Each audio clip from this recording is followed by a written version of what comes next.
I'm here with Greg Jemmeson from Jemmeson Fisher Solicitors and Accountants. Good afternoon, Greg. Hi, Brian. The subject today is about settlement and what happens if settlement doesn't happen. Okay, Brian.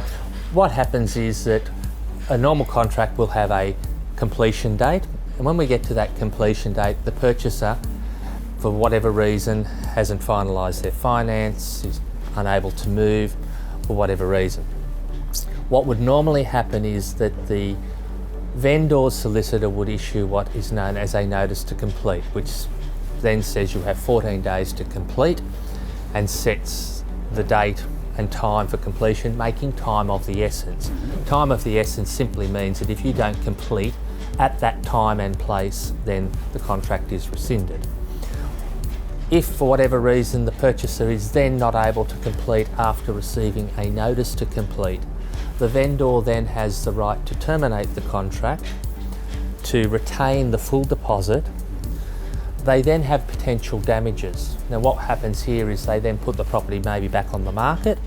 If it sells for a price substantially lower than under the previous contract, they would be able to sue for the balance, plus any extra costs of agents' commission, further advertising costs, etc.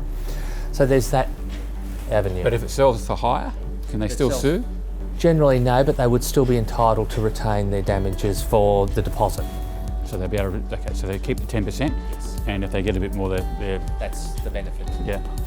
Now, on the other hand, if the vendor, for whatever reason, is not in a position to settle, the purchaser, in most instances, will have the right to also issue a notice to complete.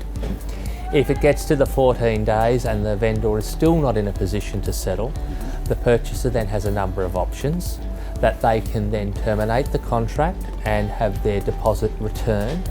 Or in some instances, they may actually go to the Supreme Court to seek what is known as specific performance, where the court orders that the vendor must convey the property to the purchaser. And if they don't?